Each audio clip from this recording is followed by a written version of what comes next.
혹시 여러분도 그런 순간을 겪어보셨나요?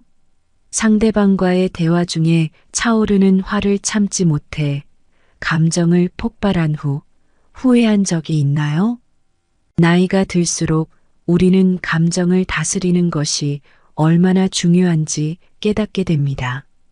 가족과의 사소한 말다툼, 친구와의 오해, 직장 동료와의 갈등, 이 모든 순간은 우리의 말 한마디로 평화로워질 수도 걷잡을 수 없이 악화될 수도 있습니다. 그런데 화를 내지 않고도 분명하게 내 생각을 전달할 수 있다면 어떨까요? 말 한마디로 상황을 역전시킬 수 있는 방법이 있다면 여러분은 그것을 배우고 싶지 않으신가요? 오늘은 단순한 대화 기술을 넘어 감정을 다스리고 더 나아가 건강한 인간관계를 유지하는 비법을 나누려고 합니다. 공자와 맹자 그리고 우리 선조들의 지혜에서 얻은 이 특별한 방법들은 지금 바로 실생활에서 실천할 수 있는 것들입니다. 영상이 끝날 때쯤 여러분은 후회 없이 대화할 수 있는 자신감을 얻을 것입니다. 자, 지금부터 그 첫걸음을 함께 내디뎌 보시죠. 우선 이 화라는 감정에 대해 알아야 하는데요. 이 감정을 아는 것만으로도 우리는 화의 50%를 다룰 수 있게 됩니다. 여러분은 언제 마지막으로 화가 났나요? 사실 화라는 감정은 단순히 짜증을 넘어선 매우 복잡한 감정이라는 사실 알고 계셨나요? 화라는 감정은 단순히 화가 난다고 표현되지만 그 속에는 다양한 감정들이 숨겨져 있습니다.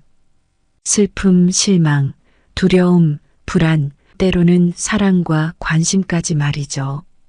예를 들어 사랑하는 사람이 나를 실망시켰을 때 화가 나는 이유는 그 사람에게 기대했던 만큼 상처받았기 때문입니다.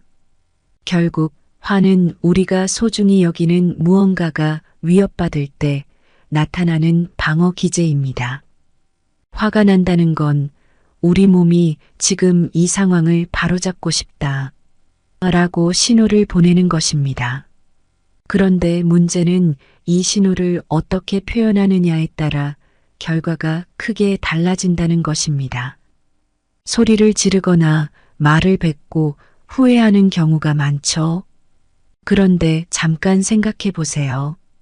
왜 우리는 화가 나면 이런 반응을 보일까요? 사실 이는 우리 뇌가 즉각적으로 위협을 느꼈을 때 자동으로 작동하는 반응입니다. 마치 과거의 조상들이 맹수 앞에서 싸우거나 도망가야 했던 것처럼 말이죠. 그러나 지금은 맹수가 아니라 사람과의 관계에서 이 반응이 나타나고 있는 것이죠. 화는 단순히 억누른다고 해결되는 감정이 아닙니다. 참으면 참을수록 언젠가는 더 큰 폭발로 돌아올 수 있죠. 이것이 바로 우리가 왜 화를 참기 힘든가? 라는 질문의 답입니다. 화를 내지 않고 속으로만 사귀면 오히려 우리 몸과 마음에 더 큰 상처를 남길 수 있습니다. 그래서 우리는 화를 올바르게 표현하는 방법을 배워야 합니다. 놀랍게도 화는 꼭 나쁜 감정만은 아닙니다. 화는 때때로 우리에게 큰 동기부여가 되기도 합니다. 예를 들어 부당한 대우를 받았을 때의 화는 우리에게 용기를 주어 그 상황을 바로잡도록 만들어줍니다. 또는 중요한 일에서 실패했을 때 느끼는 화는 다음번에 더 나은 결과를 얻기 위해 스스로를 채찍질하는 원동력이 되기도 합니다. 하지만 중요한 것은 이 화를 건강하게 다스리는 방법을 찾는 것입니다. 화내지 않고 말하는 법 첫 번째. 주자는 말했습니다. 어느 때, 어느 곳에서 말하는가가 그 말의 운명을 결정짓는다. 김 씨는 오랫동안 친하게 지내온 친구와 작은 갈등을 겪고 있었습니다. 친구가 약속을 자주 어기고 사소한 일로 거짓말을 하는 것이 쌓여서 점점 불만이 커졌던 겁니다. 어느 날 친구와 함께한 모임 자리에서 김 씨는 화가 치밀어 올랐습니다. 그 자리에서 친구에게 넌 왜 항상 약속을 어겨? 그리고 맨날 말끝마다 거짓말이야? 라고 말하려던 순간 김 씨는 잠시 멈추었습니다. 김 씨는 순간의 충동을 억누르고 그날 모임이 끝난 후 조용히 집으로 돌아갔습니다. 며칠 후 김 씨는 친구에게 전화를 걸어 차분한 목소리로 말했습니다. 우리 언제 잠깐 만나서 이야기 좀 할 수 있을까? 내게 중요한 이야기를 하고 싶어. 친구는 약속을 잡았고 두 사람은 동네의 한적한 공원에서 만났습니다. 김 씨는 차분히 말문을 열었습니다. 사실 그동안 내가 약속을 자주 어기고 사소한 일로 거짓말을 하는 것 때문에 마음이 많이 힘들었어. 나는 우리 사이가 정말 소중해서 이런 문제들을 그냥 넘어가고 싶지 않아. 너랑 더 솔직하게 이야기하고 서로 이해할 수 있는 관계가 되면 좋겠어. 친구는 김 씨의 말을 듣고 미안한 표정을 지었습니다. 미안해, 내가 너무 무책임했던 것 같아. 내가 이렇게 차분하게 이야기해줘서 정말 고마워. 앞으로는 좀 더 신경 쓸게. 김 씨는 그 순간 자신의 선택이 옳았다는 것을 확신했습니다. 만약 그날 모임 자리에서 즉흥적으로 화를 냈더라면 그 대화는 싸움으로 번졌을지도 모릅니다. 그러나 김 씨는 적절한 타이밍과 장소를 선택함으로써 친구와의 관계를 오히려 더 돈독하게 만들 수 있었습니다. 우리는 종종 지금 당장 말해야 한다는 생각에 사로잡혀 충동적으로 말을 꺼내지만 그것이 오히려 상황을 악화시킬 때가 많습니다. 대화에서 중요한 것은 그 순간이 진정으로 적절한 시기인지 그리고 장소가 편안한지 한번 생각해 보는 것입니다. 다음번에 중요한 대화를 나눠야 할 때 주자의 명언을 떠올리며 언제, 어디서 이야기할지 신중히 생각해 보세요. 대화의 성공은 바로 이 타이밍과 장소에 달려 있다는 사실을 기억하시길 바랍니다. 화내지 않고 말하는 법 두 번째. 공자는 말했습니다. 성내지 않으면 마음이 고요하고 마음이 고요하면 생각이 분명해진다. 우리는 누구나 화가 나면 즉시 반응하고 싶은 충동을 느낍니다. 여러분, 화가 났을 때 숨을 고르라는 이야기 많이 들어보셨을 겁니다. 그런데 왜 숨을 고르라고 하는지 그 이유를 아십니까? 화가 날 때 우리가 가장 먼저 인지하는 것은 심장의 빠른 박동과 호흡의 변화입니다. 왜냐하면 우리 몸은 스트레스 상황에서 싸우거나 도망가라는 반응을 유발하기 때문이죠. 그렇기 때문에 호흡이 가빠지고 심박수가 올라가며 신체가 긴장 상태에 빠집니다. 화가 났을 때 몸의 반응을 제어하기 어려운 이유이죠. 이때 유일하게 우리가 제어할 수 있는 신체 기관이 바로 폐입니다. 하버드 의대의 연구에 따르면 폐를 통해 심호흡을 하면 교감신경계의 활성화를 줄일 수 있다고 합니다. 이로 인해 심박수가 낮아지고 근육이완이 촉진되며 스트레스 호르몬인 코르티솔의 분비가 줄어듭니다. 김 씨는 회사에서 한 프로젝트를 맡아 팀을 이끌고 있었습니다. 프로젝트가 거의 마무리 단계에 이르렀을 때 팀원 중 한 명이 중요한 자료를 실수로 삭제해 버렸습니다. 이로 인해 프로젝트 일정은 크게 차질을 빚었고 김 씨는 보고서를 제출하는데도 큰 어려움을 겪게 됐습니다. 그날 오후 김 씨는 팀원들과 회의를 하던 중 그 팀원을 강하게 질책하려는 충동을 느꼈습니다. 너 때문에 다 망쳤어. 어떻게 그런 실수를 할 수가 있어? 라고 말하려는 순간 김 씨는 깊게 숨을 들이쉬었습니다. 그리고 잠시 멈춰서서 생각했습니다. 김 씨는 숨을 고른 뒤 차분하게 팀원에게 말을 건넸습니다. 이번 실수로 프로젝트가 많이 어려워졌지만 우리 모두 함께 해결 방법을 찾으면 좋겠어. 지금 중요한 건 실수를 비난하기보다는 앞으로 같은 일이 일어나지 않도록 대책을 세우는 거라고 생각해. 그 말을 들은 팀원은 미안한 마음에 고개를 숙였습니다. 죄송합니다. 제가 더 주의했어야 했는데 앞으로는 이런 일이 다시 일어나지 않도록 하겠습니다. 회의가 끝난 후 김 씨는 자신이 감정을 억누르고 침착하게 대응한 것을 자랑스럽게 생각했습니다. 만약 그 순간에 감정적으로 대응했다면 팀원과의 관계가 악화되고 팀 전체의 사기도 떨어졌을 겁니다. 그러나 김 씨는 숨을 고르고 생각하는 습관을 통해 성숙한 리더십을 발휘할 수 있었습니다.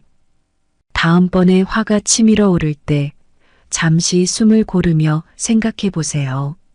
그 순간이 당신의 말과 행동을 어떻게 바꿀지 스스로 느끼게 될 것입니다. 화내지 않고 말하는 법 세 번째. 왕양명은 말했습니다. 남을 탓하기보다 자신을 돌아보는 것이 현명하다. 김 씨는 자녀들과의 대화에서 종종 어려움을 겪고 있었습니다.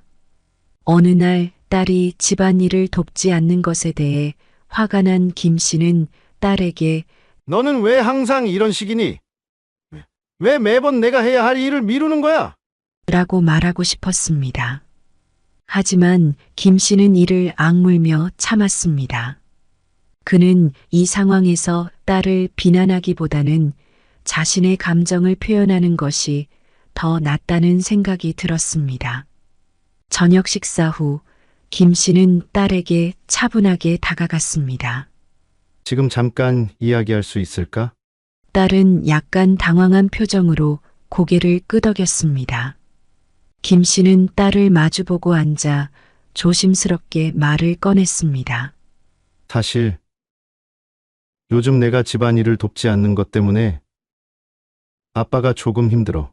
나는 내가 이 집의 중요한 구성원이고 우리 모두가 함께 집안일을 나눠서 해야 한다고 생각해.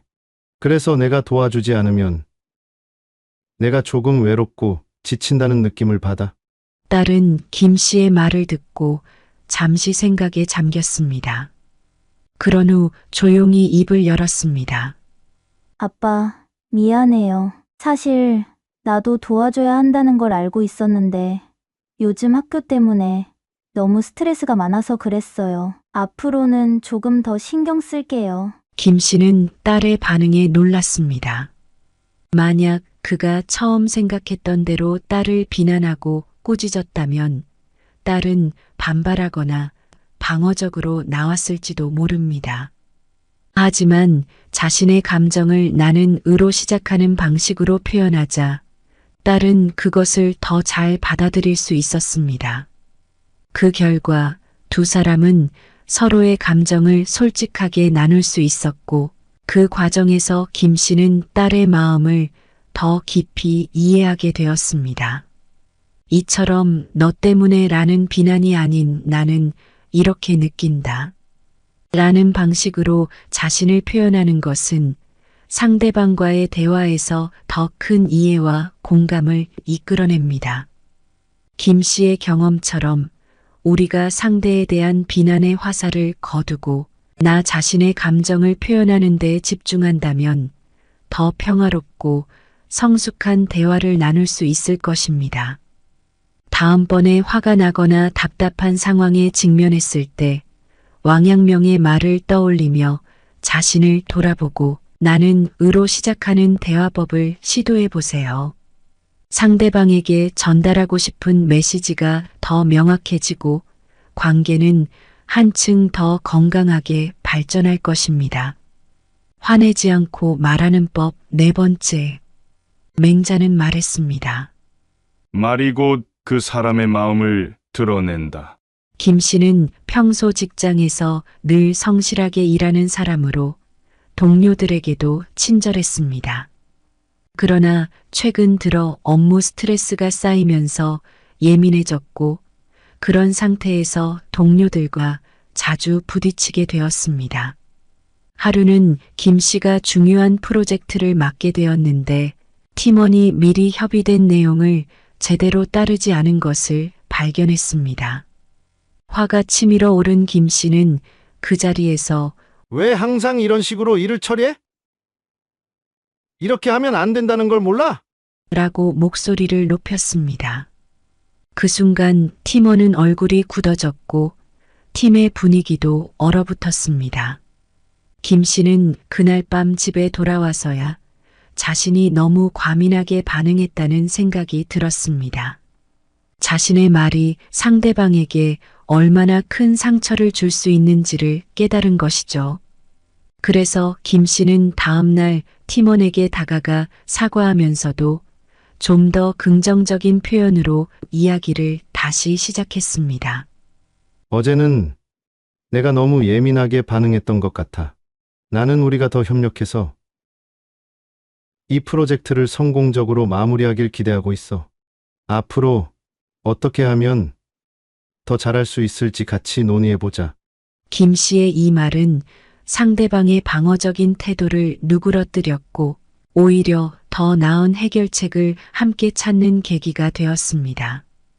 그날 이후 김 씨는 감정이 격해질 때마다 자신의 말을 한 번 더 생각하고 긍정적인 표현으로 바꾸려 노력했습니다. 감정이 격해질 때는 쉽게 부정적인 말이 튀어나오지만 이를 의식적으로 긍정적인 언어로 바꾸는 것이 중요합니다. 예를 들어, 너는 왜 항상 이런 식이야? 대신, 나는 이렇게 해주길 기대했어.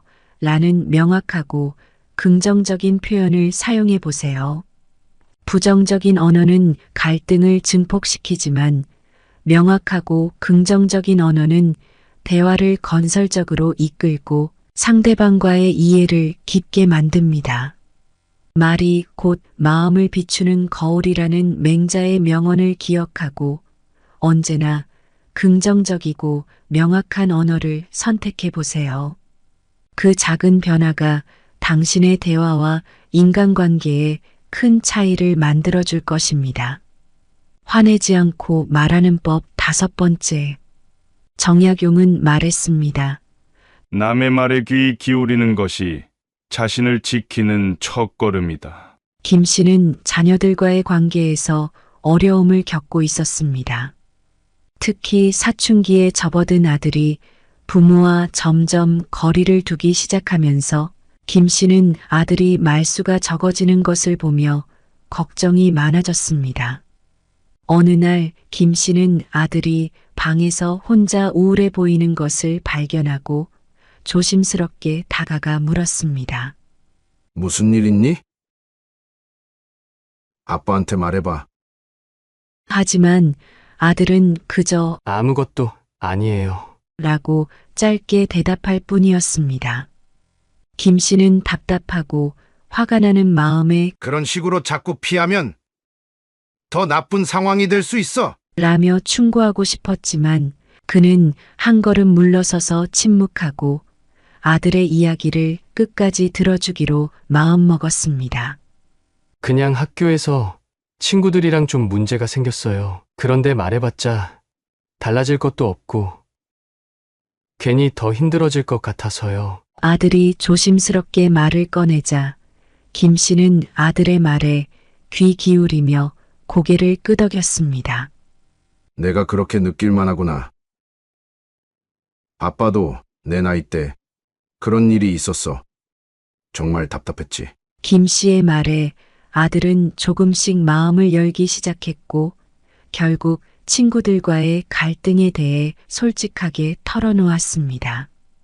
김 씨는 아들의 이야기를 방해하지 않고 끝까지 들어주었고 조언을 하기보다는 그저 아들의 감정을 이해하려고 노력했습니다. 그날 이후 아들은 김 씨에게 조금 더 마음을 열고 이야기를 나누게 되었습니다. 김 씨는 이 경험을 통해 경청의 힘을 깨달았습니다.